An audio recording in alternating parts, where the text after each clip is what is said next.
Right,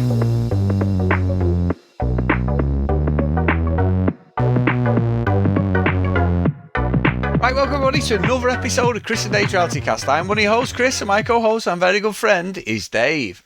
Hey there, Chris, and hello to our listeners out there. Welcome to Chris and Dave's Reality TV Cast. We are covering Married at First Sight UK Series 7, Episode 20, because, Chris, we couldn't not talk earlier this week, so we're just going to focus a little bit on this last episode. But before we get to the main event, and I have got plenty to say about the main event, as I'm sure you do. But let's talk about other stuff first. So, where would you like to start today? Well, obviously, because we were so hot the other day and we were like, you know, we've got to get on and talk about all this nonsense.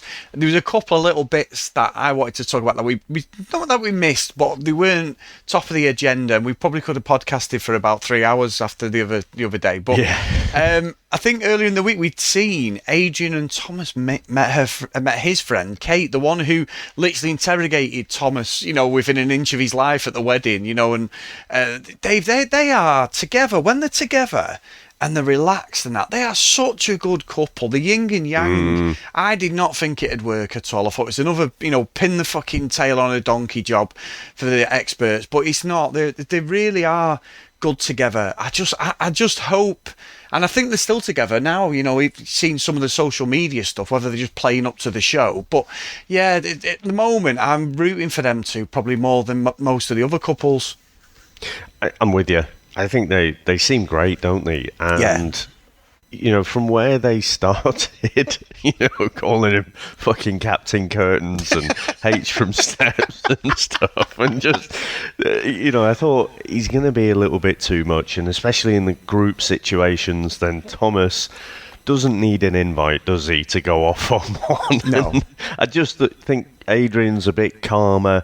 But they've kind of met in the middle, haven't they? And you know, they've had a positive influence on each other. And, you know, when we did talk earlier in the week, I was saying about, you know, some of the other relationships and the fact that they don't have a positive influence on each other. But, you know, these two seem to go together really, really well. I'm really impressed with how, you know, that has developed. But, I mean, Chris, what do you make to that, Kate? Because I was on the fence. I thought in the wedding it was 6 of one, half a dozen of the other. I don't think that Kate came across brilliantly. It's like almost like she's the legal guardian of Adrian. And, you know, I felt like it was a bit over the top. I think it got smoothed over in the end, but I don't know. I just thought it was very strange behaviour, to be honest. Yeah, I think when they first, you know, the wedding and everything, and she was very blunt what she said. However, I wasn't a fan of Thomas at that point. And I think on the podcast, I sort of sided with her slightly, saying, I mean, the questions were relentless. They were fucking ridiculous. It was like she took some fucking speed or something, and she was just like, how many questions can they get in a minute? Like Spud from Trainspotting. Yeah. Like, Thomas, you've got 1 minute. This is for the fucking star prize. Let's go. And she was just relentlessly firing off questions. But I sort of understood at that point, because I thought Thomas, and when he was with his mum, I was like, oh, this doesn't look like it's going to work. And some of the comments, like, say, Captain Curtains and all that shit, you know, H from Steps, which are funny now, knowing his personality. But at the time, they were quite brutal and they were unnecessary. But yeah, I'm with you. There's something off with this girl. And I don't know whether it's one of these things where, because Adrian is it's a male friend, and I'm going to say this, I don't know whether this is, you'll have to correct me, but because he's a male friend and he's gay, I think it's like she's worried that she's not going to have a friend, but that's not what it's about. She should be happy for Adrian to be happy and with Thomas, and if they do work, fantastic. I do think it's always on a knife edge with him because of Thomas. I don't think Adrian's going to be the one who will explode the relationship, but just together when they're just them, it just seems really sweet. And she's not, I don't think she's a good friend, Dave, and I think she could be the one who could put on Adrian's side. If I'm saying that about Thomas, she might be the one to put self-doubt in Adrian's head more than anything. But she seemed passable at the end, and the other girl went off. They went off, didn't they, with Thomas and the other girl for, like, you know, to get the drinks or whatever. But which it looked like that actually looked, Dave, like near Charlton Village, where Adrian actually lives, as you know well. Yeah, I was trying to find it. My old stomping ground. I used to like that, especially that was where I'd watch all the football down the old horse and jockey. Yeah. So yeah, I was trying. I mean, it's obviously a few years since I've been there now, but it did feel familiar to me. Yeah, I think it was. I think it was Ballamore Road or something, which means absolutely nothing to anybody listening. So apologies, guys. But it's quite close where I live. But yeah, it's interesting day. But again, it seems to be with a lot of the relationships. Sometimes it's the outside when the outside gets involved, like because the way the dialogue went in that conversation, and not just with them, with other people who met certain family members and that. It's like, well, is this going to work on the outside on the experiment? I mean, just moving on slightly. If you got anything else to say on that, Dave? No, I think they smoothed it over, between Thomas and Kate. And I think Thomas was on his best behaviour, wasn't he? He was trying really hard. And I think, again, that was sort of testament to how he feels about Adrian. Because I think without Adrian in the equation, once you've crossed Thomas, I can't imagine there's much of a way back. But I did feel like he was going out of his way there to play nice and really make it work. So... yeah, I just found it a bit strange, maybe a bit overprotective, but Adrian doesn't seem like the sort of person who needs to be protected. I think he's, honestly, Chris, for me, he's the star of the show. Oh, he is. He just nails everything, he's the common sense to everyone, so...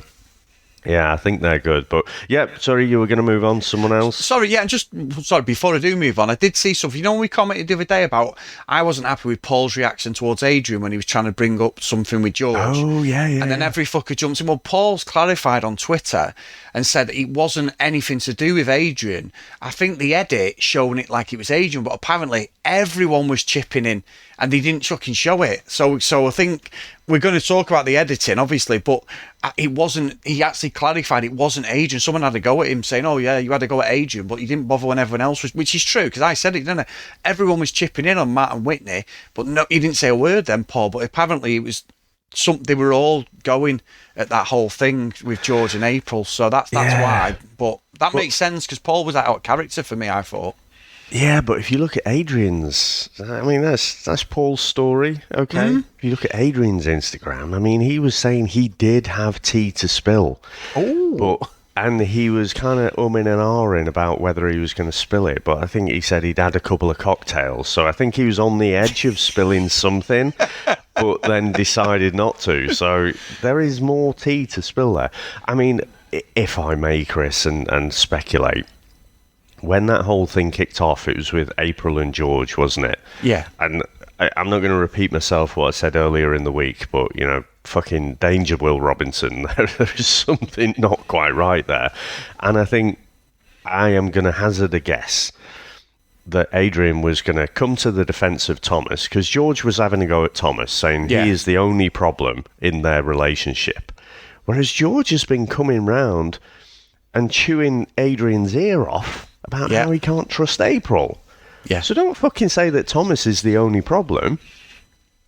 I agree in with that group setting and throwing him under the bus when you've said to his partner that they've got all these problems, and actually, George, you're putting it all at April's door, and I don't think she's a perfect person, but fuck me, he's got problems. And I tell you what, we didn't speak earlier in the week, Chris, about that home visit, April and George, but I was not impressed with the mum's reaction, if I'm honest. Got slight psycho vibes. Yes. Weird. It's like she was agreeing, oh, yeah, well, George, he has been screwed over. Now, to be fair, she'll have got his input for everything there. But if things go sour, there's two parties involved. Yes. And sometimes, sometimes it does come from complete left field. But I do feel like George has this kind of victim complex, and his vision of reality is not the same. He's definitely gaslighting April. Absolutely 100%, and I think it's really, really toxic. And he needs to sort himself out before he has a healthy relationship, because there's no one who will live up to the standards that he's got in his head. Yeah, and I think you're right. I mean, we'd had all that stuff come out in the press about him. Like 3 separate occasions, people have had to go to the police because of his being possessive and stuff. But also, Dave, if you've never been held accountable by the people around you, and you see that as the norm, he's going to keep going back to that. We all do it. We all have a reset button. We all have a default we go back to, whether it's to protect yourself, whether it's the way you act, until someone really calls you out.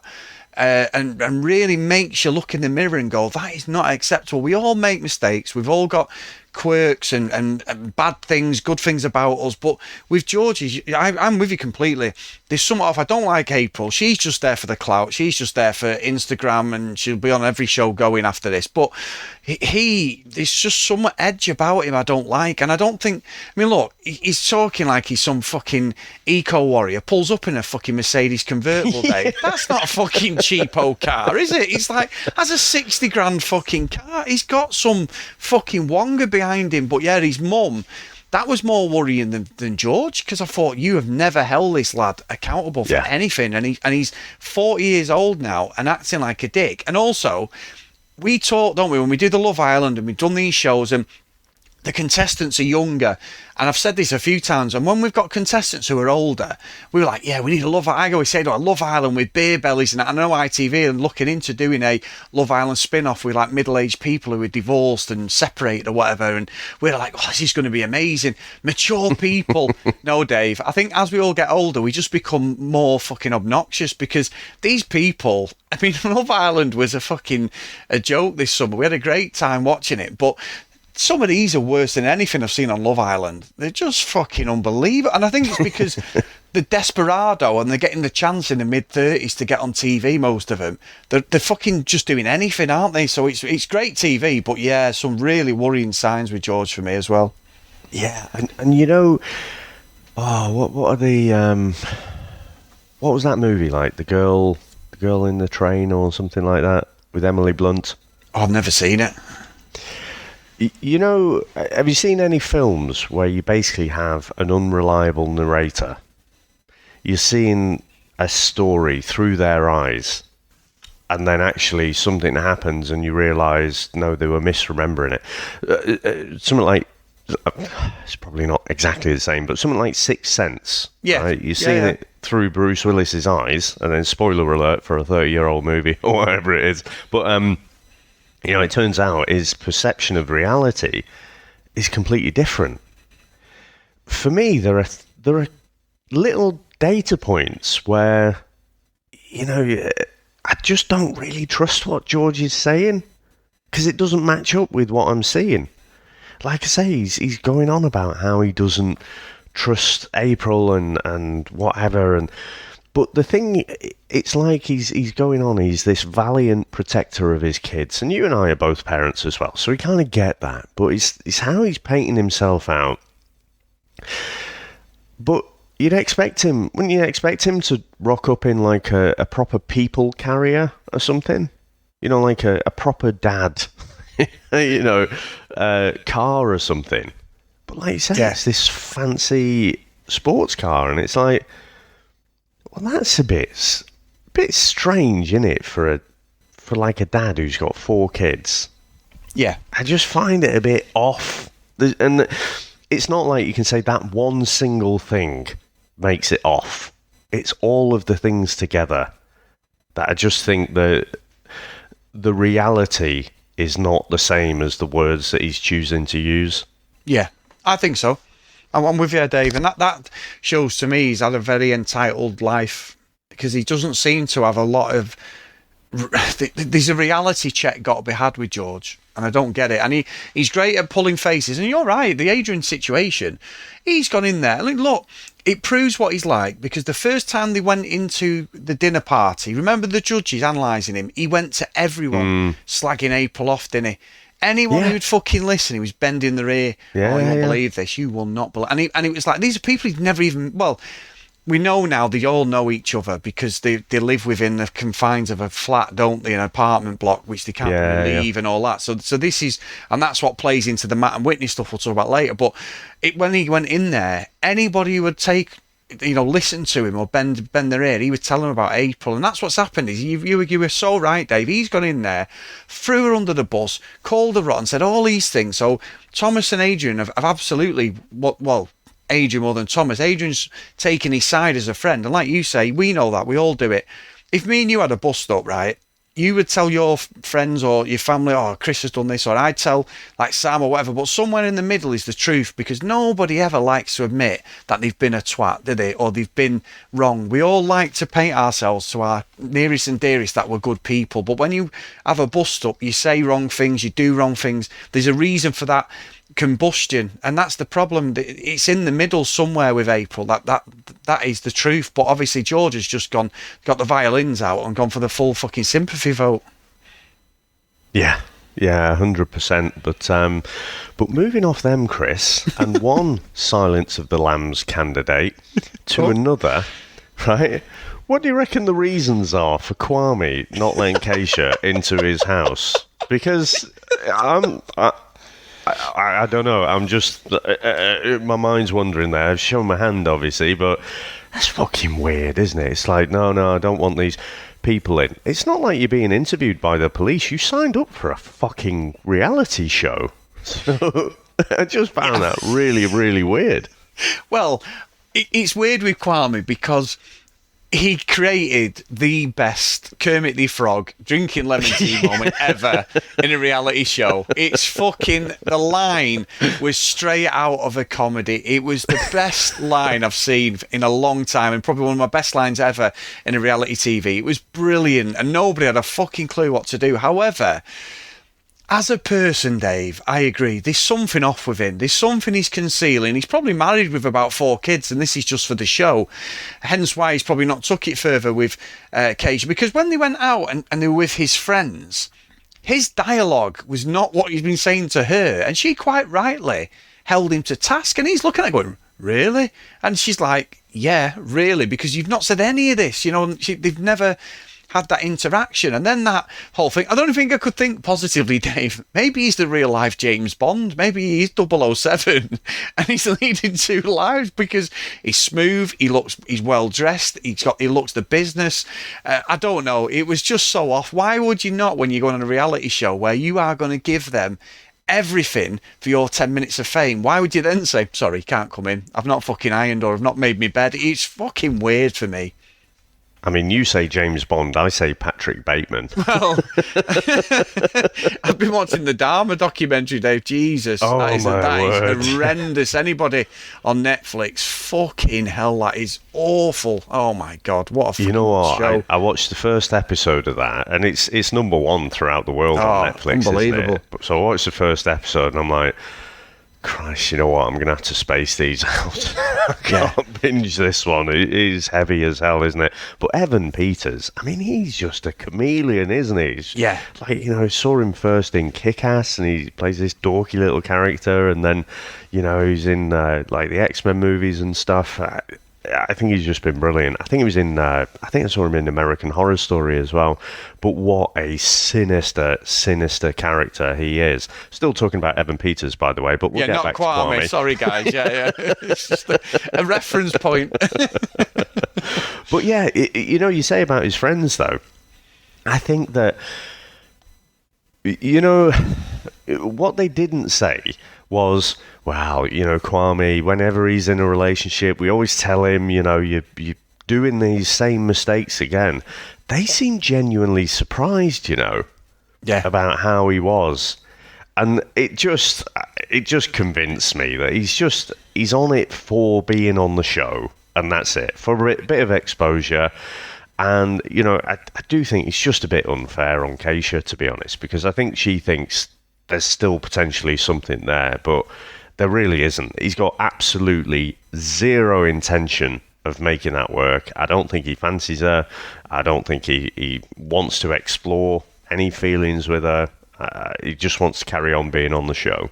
Yeah, I agree with that, Dave. I agree. And another couple, Dave, So, when you're a kid, I'm sure we've all explored and done things and gone, oh, hang on a minute, what's going on here? Like I won't go too graphic, Dave, but there's certain times I remember waking up as a teenager going, oh, well, that's new.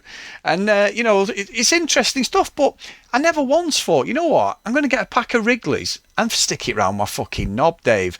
So when Jordan's mum says to Shania, he got fucking bubble gum stuck round his fucking pecker, Dave, I was fucking crying. And he's like, Mum. He's like, what? I mean, you can bring the old family photos out, no problem. But fucking talking about something like that, oh, it's fucking brilliant.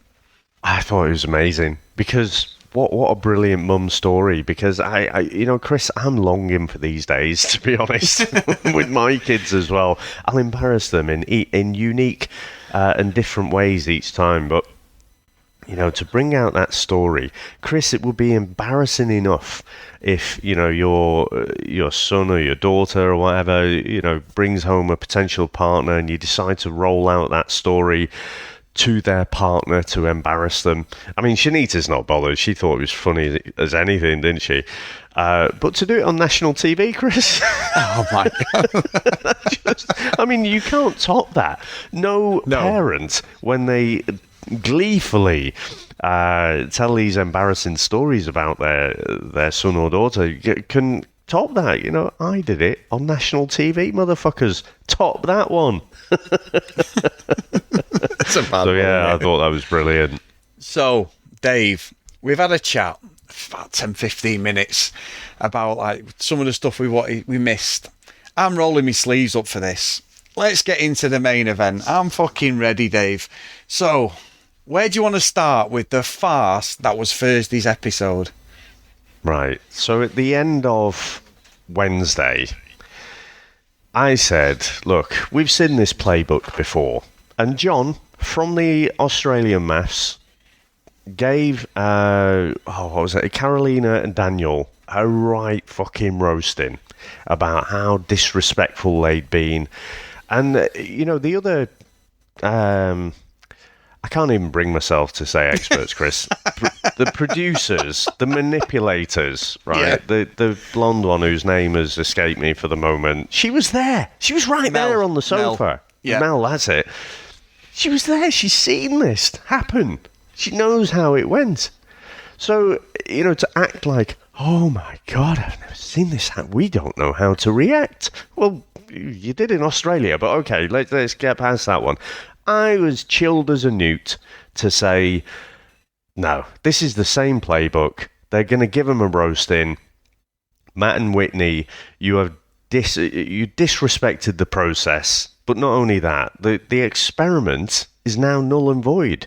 We started off this experiment to see if we had the foresight to actually look across all of these couples and find the perfect matches.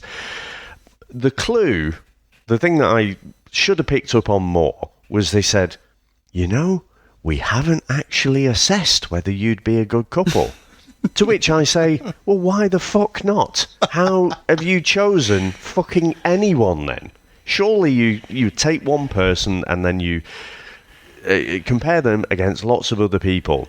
And then, even if you do that once and there's a few gaps, fair enough. How about just do it for everyone on the fucking show? It's not as if infidelity is completely foreign to this franchise, is it? Mm. And so, again, I'm feeling pretty confident, throughout Thursday. I'm fucking willing the day away, Chris. I'm looking forward to maths, but also, honestly, I'm hating it as well because it's like I'm wishing my life away because I want 9 o'clock to come. But honestly, at the end there, when they're like, yeah, we've decided you could stay. Chris, the rage.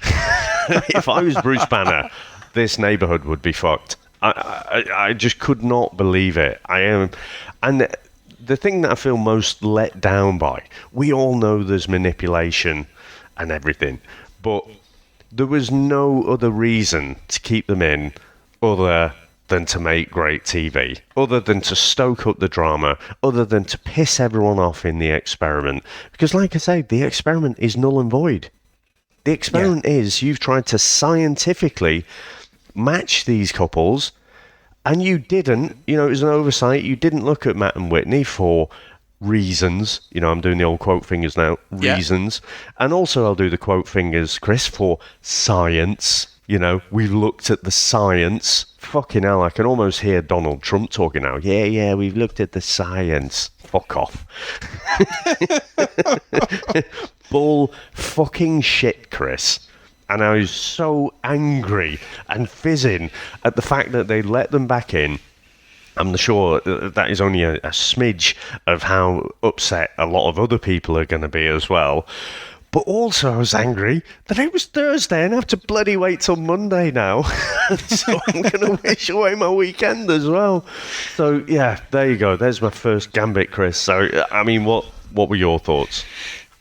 Pretty much the same. I think Paul led into it. I went into watching it thinking, here we go. You know, Matt had even put a fucking nice shirt on. He's not got that stupid fucking £3 vest he keeps wearing to show everyone he goes to the gym and his tattoos. So, you know what I mean? Like, it's just, I can't stand Matt and Whitney at all. There's been something off with Whitney from day dot. Apparently, she's the triad in the relationship with Duca. Didn't see anything. I mean, Duca, obviously, his best thing was she makes him a cup of tea. What a cock. He was there for the fucking clout anyway, so I wasn't really bothered. The Gemma situation was a completely different thing. And Matt's came into it at first, and I thought he was very reasonable towards Gemma. You know, we were laughing about it. Like I said to you, about what an ideal woman should be for someone and all that.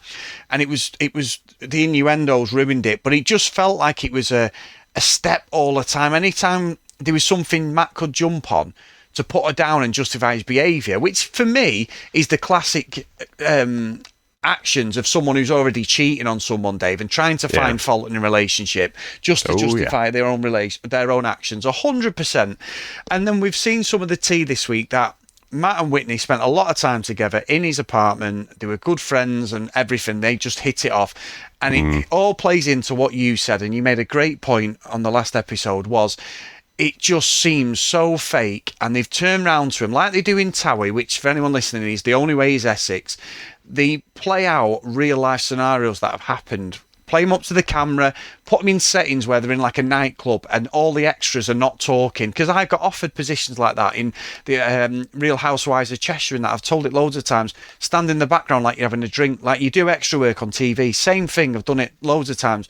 And that's exactly the Matt and Whitney stuff is. And her whole attitude was like she was doing everything possible to make the relationship work with Duke. She did fuck all. She sat there pouting, pulling her face at anything that was said, no matter what was going on. She just hated Duke and the situation she was in, because obviously this Matt thing was playing up in the background. He was just the dick. He was playing the moral high ground all the time with Gemma, and he was telling everyone, and then the mask slipped, and he's an arrogant chauvinist. And I said it on the last episode, I don't get it. Whitney's fucking wet for him. The more he acts like an absolute Neanderthal, she's more wet for him. Don't get it at all. It's fucking nonsense. However, my main issue, like you said, is with the judges. So, experts, they're not even experts. What they are TV personalities. This episode proved it for me. We've questioned them loads of times. 100%. I like Paul, I like Mel and Charlie. They're all, you know, different people. They bring different things to the table. I don't think that being malicious and that, but they haven't got a backbone, any of them. The producers have just stepped in and gone, these are staying in.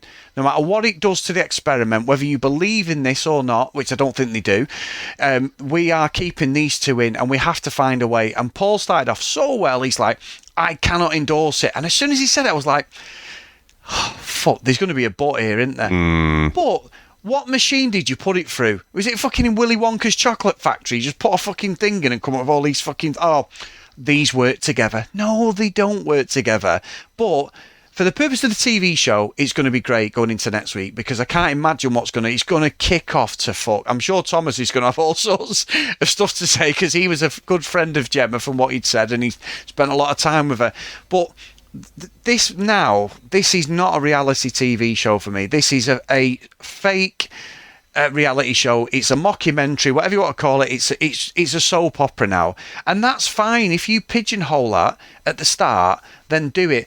this last week for me has made Love Island seem more real, Dave. I'll be honest with you. It's so, and the backlash, everyone online is saying how fake it is, how premeditated it is. And I saw a couple of tweets backing up what you'd said about this is definitely a Towie levels of we need you to reenact this out. I mean, we got the fucking Cinderella kiss thing on the bridge. They didn't deserve that at all. They did not deserve it. And Matt there, kiss your face off. Oh, fucking great that. Yeah, that I'm sure she's so excited with that. What?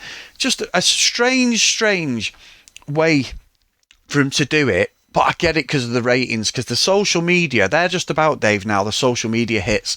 Good, bad, doesn't matter. And it's going mental online on Instagram, TikTok, Twitter. It's going crazy about these two because everyone can see how ridiculous this is played out this week. And I think what's happened is it's gone from, is this fake? Like we always say, it doesn't seem right. Something's off here, to literally everyone saying this is so fucking ridiculous. It's just absolute nonsense. So yeah, the experts, and I'm quotating like you quotating fingers, is they're not experts. They're just the three presenters who have got a script and they've got to follow it, whether they agree with it or not. And it just cheapened the show for me, because really what they should do now is, if they're going to allow this, and we know Daniel and Carolina did it, and it does reek of that, like the UK producers are going, we need a bit of Carolina and Daniel, look how much it kicked off. I mean, they had enough on that show anyway in Australia, but we need something similar to happen, and it's all been engineered to get to this point. However,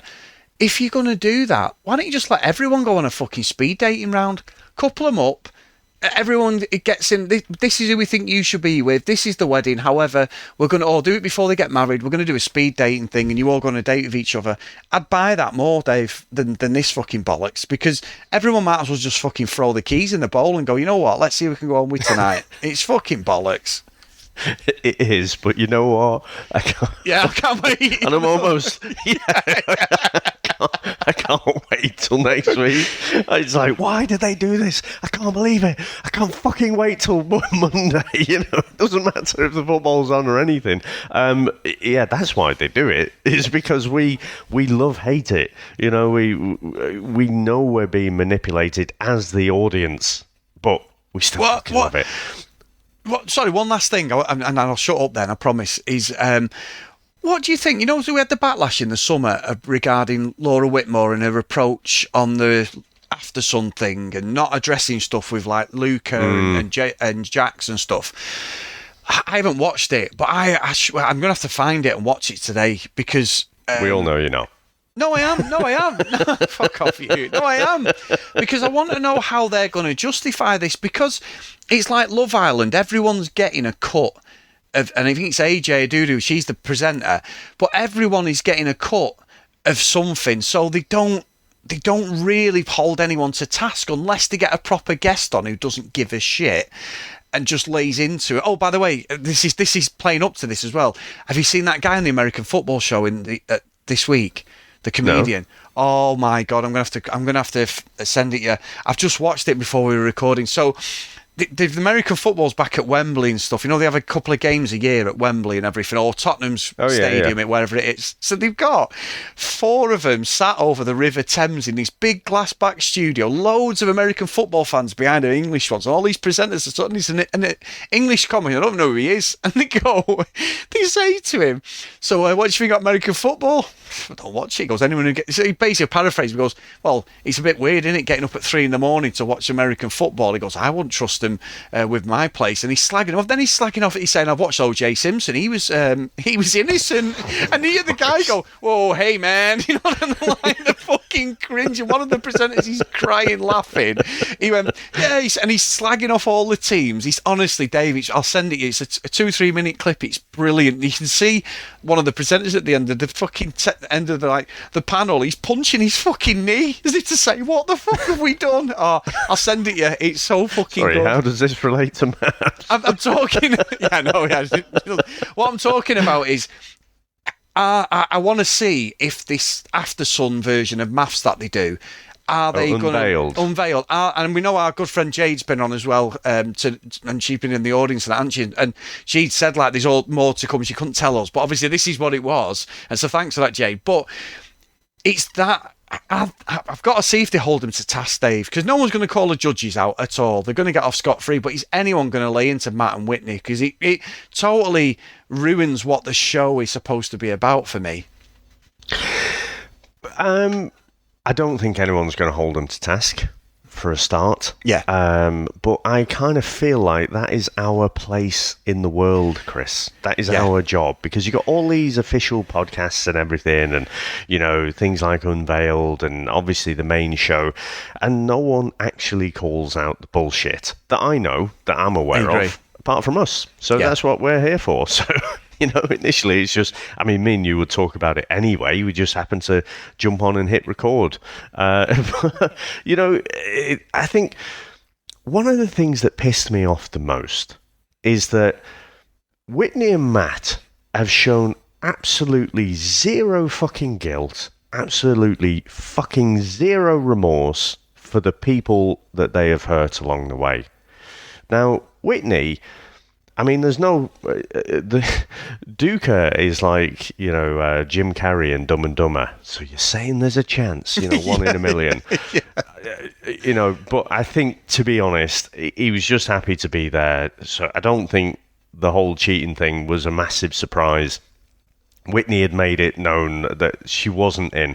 The thing that I didn't like, though, was the way she was just gaslighting him, saying, you know, about it's all him, it's, you know, it's just, I can't be doing with this, and just chipping away at him, you know, and I don't think Duca is the sort to take that on board, to be honest, so just brushes it off. But there's a lot of people that will affect. You know, if you're constantly told how much of a See Next Tuesday you are and how shit you are, that shit starts to get through, and that's what I don't really like about her behaviour. But also, you know, she's just got no remorse whatsoever. Matt was a complete fucking dick, the big fucking I am, and neither of them are arsed. They're just like, oh, everyone's got their own shit, so, you know, we've found each other, fuck the lot of you. That's what I don't like. Yeah. But I especially... don't like when Paul, the fucking Poundland evangelist, is like, you know, I can really see the light in you now. Fuck off, Paul. Fucking bellend. Honestly. So you have just completely fucking validated everything that they've done, all the people that they've hurt along the way. You've just fucking validated it for them. Yeah. So... yeah, you say you like him. I did like him. I'll probably like him for something he's done next week. But right now, at this moment, Chris, I'm fucking really pissed off at him. I just think it was bullshit. And even if they've got their fucking arm up their back from producers, I don't think you needed to say something like that and validate that fucking shitty behaviour. No, and you're right. I'm completely with you on all that. But fuck me. Monday night can't come quick enough, Dave. It's fucking weekend. It can't. It's weekend. We should be enjoying it, getting pissed.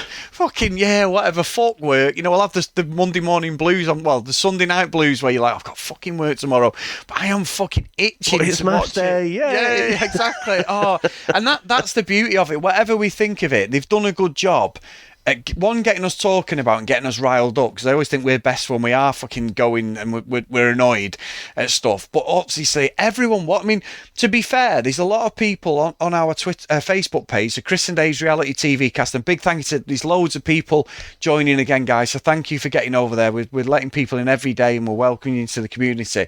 But there's a lot of people, Dave, who are just saying now they're going to listen to the podcast. They can't watch it because it's ruined the format of maths. People who've been in it and watching the show longer than we have, you know, different series, and they're just saying, like, I can't. It's just so fake. It's just unbelievable what's going on here. Because we'd never seen this before. Obviously, we've not watched every series. Daniel and Carolina, we were like, holy shit, this is terrible. And they were just, to be fair, their thing with Dion was just the icing on the cake. We had the whole Olivia and Dominica thing. That was what dominated that whole series.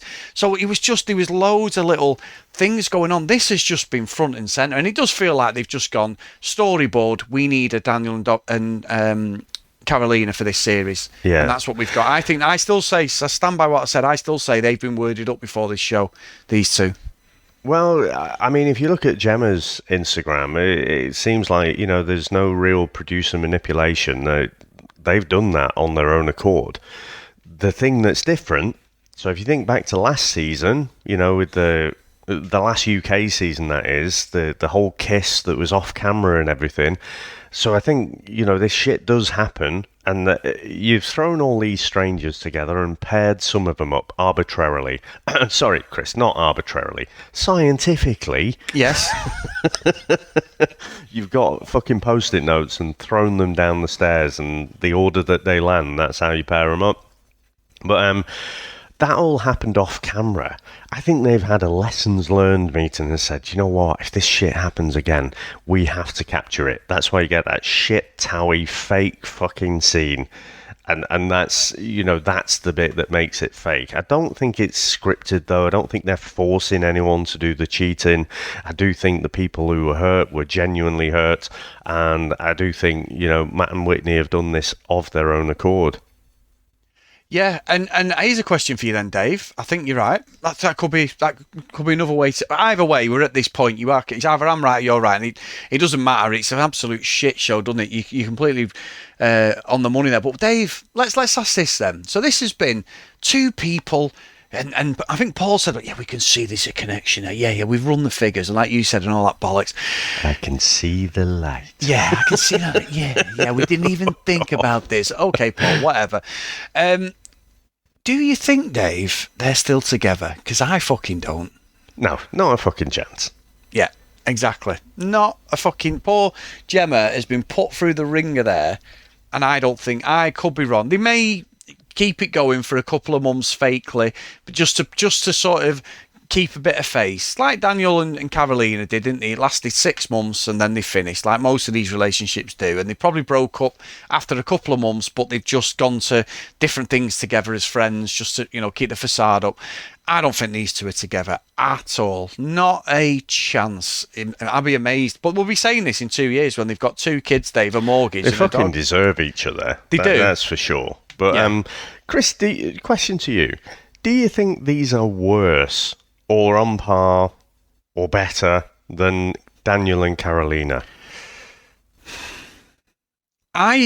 So just going back to something very quickly, Matt will turn up on X on the Beach. 100%. He's absolutely... Yeah. We've started watching another series of X on the Beach, and there's a new Geordie Shore thing on, and they all go on the same things. He's going to be on X on the Beach. I'm 100%. Whitney might end up turning up there as his ex. I don't know. But I think Daniel and Carolina were worse. I think that because they had no remorse. At least, I mean, Whitney, I don't think Whitney has, but I think whether he's fake or not, Matt has said a few times, I'm sorry, but, I thought, if I think back and just try and give it a bit of context, I think Daniel and Carolina were worse. Yeah. So I'm going to go the opposite side. I think these two are worse. I think Whitney and Carolina were playing the same game. They were the same personality type. They were not interested in their partners at all, but were constantly berating them, constantly putting them down, making it feel like they're putting in all the effort, but it's actually their partner who's putting in zero effort, making them feel worse about themselves. That's basically Duca and Dion. So I think they're on par. But if you think about Daniel's part in it, well, he had nothing to lose. His wife on the show had already left. Yes. So he had nothing to lose. Yeah, well, if you remember as well, we all felt sorry for Daniel, didn't we? Because his wife was the brief moment, and I need to, Ace Ventura, wash myself in the shower because of that. But yeah, I mean, he did seem a bit fucked over. But it's like Game of Thrones, Chris. Everyone's a bastard. It just depends on what context you're watching them. Yeah, that's true. That's true, and how you see it. And like I say, I've seen plenty of people who are all for this relationship because they're saying like, well, they weren't together. So what? I've seen that as well. It's like, oh, love conquers all. Fuck off. Yeah. I'm not having it. You're a liar.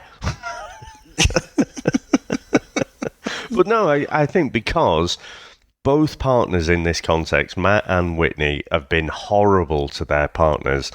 Daniel didn't have a choice. I mean, it was obvious, wasn't it? It's like, right, your partner's left, so jog on, get out the fucking experiment, and we'll focus on who's left. Whereas Matt, again, was doing the same thing. He was putting Gemma down. Gemma was still trying. She still thought there was something. She was trying to adjust her own behaviour based on what he was saying.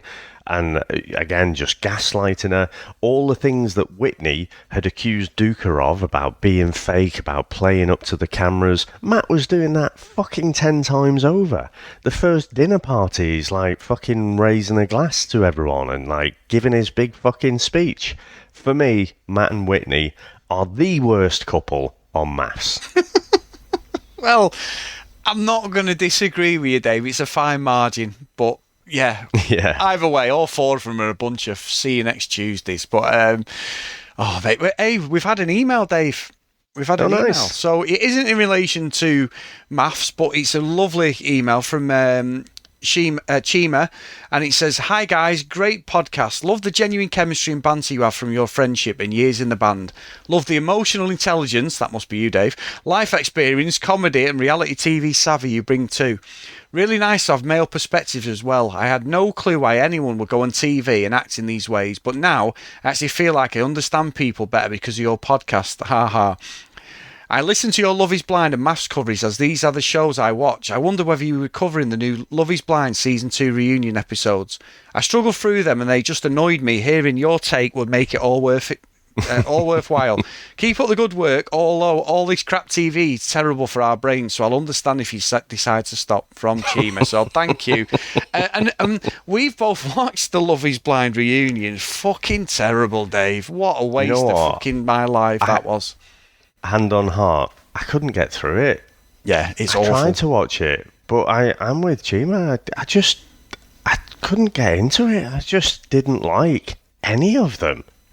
No. It's just, and then when you get to that point, if you're watching a TV show or you're reading a book or something, and you just think, you know what, I'm fucking wasting my life here. At least with the good reality TV, you and I get to chew the fat and stuff, and we get emotional about it, we love it, we hate it, all of those things. But when something's just purely pissing you off and it's just crap, that's how I felt about the Love is Blind reunion, and so I just turned it off.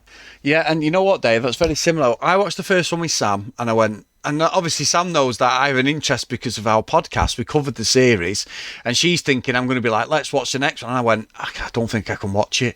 And she started having a go at me, going, well, I didn't want to watch it. I'm going to have to watch it now to finish it, because she's a bit of like, you're a completist. Completionist. Yeah. I'm not. I've told you loads of times, I'm teetering on the edge at the moment with that new fucking House of Dragons, Dave.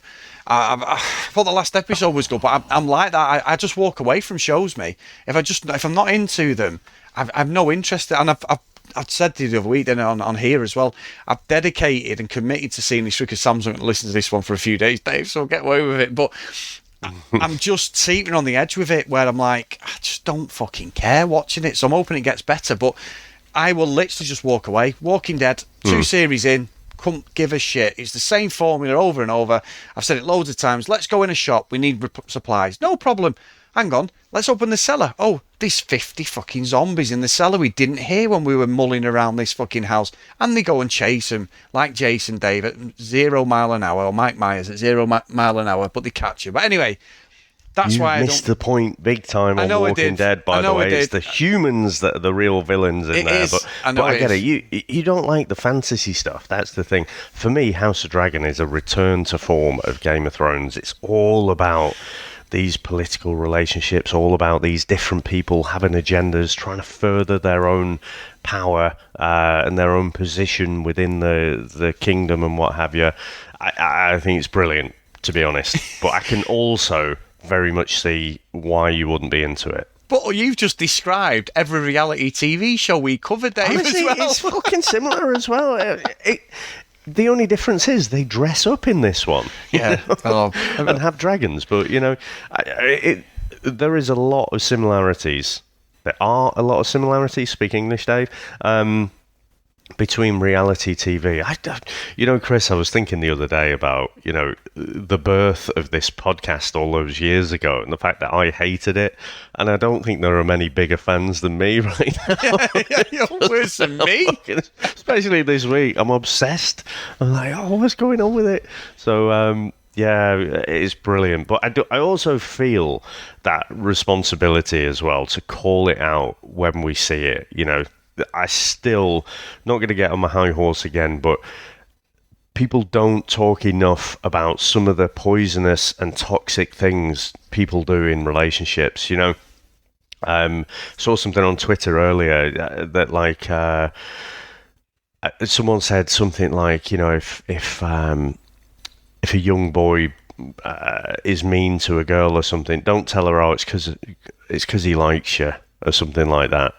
And you sort of see it, these little things like with George, sometimes this absolutely toxic behavior like love bombing and stuff like that, people can view in a positive way. And it's like, no, that's wrong. It's part of a bigger fucking picture of abuse.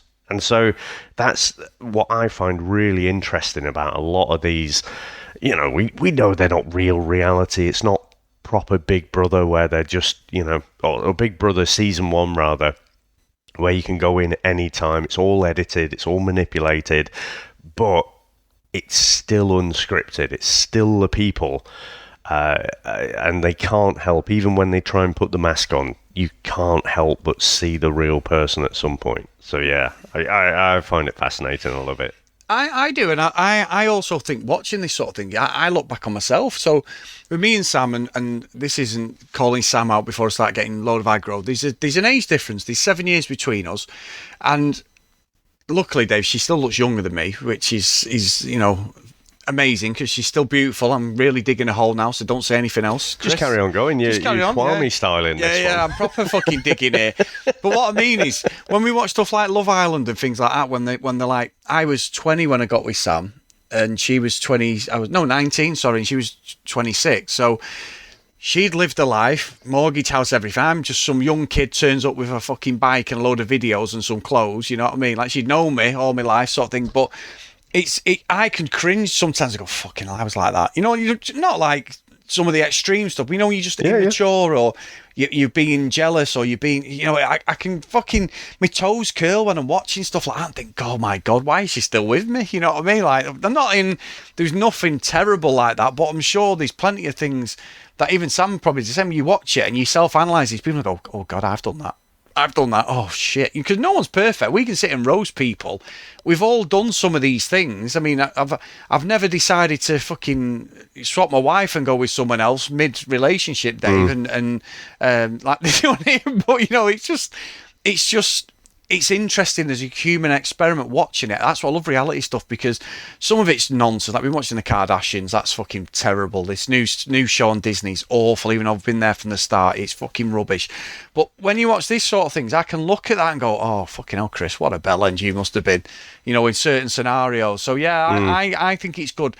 For me personally, I watch it and sort of self-reflect on things I've done, good or bad, when I was younger. And hopefully, as you get older, that's what they say, knowledge is power, innit? You become more experienced, you become more wise. Hopefully, as I get older, you become better as a person. But because of all this stuff, because of all this like unscripted reality TV as well, you get to see how other people behave, and the, those, you can decide, well, do you like that or not? And absolutely, I think all of us will look back and say, oh, fucking hell, I was a right dick then, or, I behaved in this certain way. And not to excuse it, but no one was teaching us either. No one was pointing out and guiding us to say, look, this is how you should behave, kind of thing, or this is how you shouldn't behave if you put it in the negative. So I think we've still got a long way to go. Yeah. Chris, without going like down a sinister route, but if you think, we're born in the 70s, right? Domestic abuse was quite, I want to say popular. Popular is not the right fucking word. Right. It was common, wasn't it? Yeah. Poor northern families, quite common. I was quite lucky. It wasn't in my house, but, things like domestic abuse between partners and whatever, giving the kids a good fucking slap, that was just the norm. That was the day to day. So physical kind of abuse as over our lifetime gone down and down and down. That's great. Fucking brilliant. But what is less understood is the psychological stuff. I've said it many times. I didn't know what gaslighting was up until, fairly recent times. And it's a lot of it is through watching reality TV, and you see how people are manipulating and making other people feel, and them shrinking and becoming less of themselves, and you realise and recognise, fucking hell, that's terrible. So there are a lot of lessons, and I'm not going to fucking stop talking about it because not enough people do. Some of the stuff that was going on in Love Island, absolutely disgusting. And you go on to, like After Sun or something like that, or the Morning After podcast, and it's like, ho, wasn't that funny when they did that? No, it was fucking abusive, you pricks. Yeah. Stop towing the company line. I appreciate you get paid for it, but if you're not going to fucking speak about it, then we will. Yeah. I agree with that. And then did you also say, one last final note before we go, you reckon they've got Laura Whitmore's replacement, Dave? It's that Maya Jama who used to go out with Stormzy. So I think she's done a few presenting shows. She's got a well-known celebrity. I don't know if you know her. I do not. I follow her on Twitter, Dave. She's quite a famous celebrity. So she's supposed to be the new presenter. She's going to do the winter one to start with, they're saying. Fair enough. Are you going to abuse her like you abused Laura Whitmore? Fuck you, yeah. No, you know what? Looking at the Facebook comments, I think I was in the minority who was like, yeah, I mean, it's fucking rocks up, says a few things in the fire pit and stuff. That's it. What more do the other Love Island presenters do? I think, Sophie Monk does the same. Ariel previously did it on Love Island USA. Can't remember the replacement, but I don't know. It's just... It's an unnecessary role. I mean, do you really even need someone there? Yeah, that's to do true. that job. And you laid into all the presenters, so at least I can hold my head up. I just said I'm ambivalent to them. I just don't see why they're there. They just pop up every now and then. They're like, oh, here we are in South Africa or Ibiza or Mallorca, wherever it is. I'll say my bit, we'll dump a couple off the island and that's it. I'm off back to the UK. It's just like, what a fucking gig. I'm just jealous, actually, Chris. What a gig to have. Yeah, that's true. One that we'll never have, Dave. But anyway, so yeah. Let's leave it there. So massive thanks to everyone as always, guys. If you want to email us, and I'd love to hear people's opinions on this last week of maths, cdrealitycast@gmail.com. As I said earlier, get up to Facebook. Big thanks to Charlene, as always, for running that and monitoring it for us. Chris and Dave's Reality TV cast, and get over and join the conversation. If you want to follow us on social media, @cdrealitycast. And if you do want to support us a little bit more, guys, get over to patreon.com/CD Realitycast. So, today's roll call of honour is Cassie, Megan, Kate, Annabeth, Maggie, Kristen, Zoe, Gillian, Michelle, Keith, Helen, Brianna, Jacqueline, Noreen, Amy, Joanna, Libby, Katie, Dee Dee, Hannah, Priscilla, Susan, Hennessy, Hayley, Lauren, Lucky Lulu Green and Kent Gustafson. So thank you so much, guys, for all your support over the last year or so and doing these different shows. We really, really appreciate it. So it's been a great stuff and I cannot wait for next week, mate. Me neither. Despite all the things, I need to distract myself, Chris. And hopefully, I'm not going to say it because just in case it doesn't come off, but hopefully we might have another episode in our wings. I've alluded to it a little bit, not said anything. I've just said there may be more. So keep your podcast feed open, guys. That's all we'll say. Yeah. All right, mate. Well, it's been brilliant. We have gone long today, haven't we? It's nearly an hour there. You love it. And again, why do they do this, Chris? Why do they do it? Well, because it gets us all watching. It definitely gets us all talking and, following the people on Instagram and stuff and getting that tea as well. So Absolutely brilliant. I feel better. I feel like a weight is lifted, Chris, because when that bombshell came that Matt and Whitney were going to stay in, I was like, oh my God, I can't wait to speak to Chris. Yeah, me too. So thank you very much, mate. Thanks to everyone out there for listening, and we'll speak to you next time. Bye.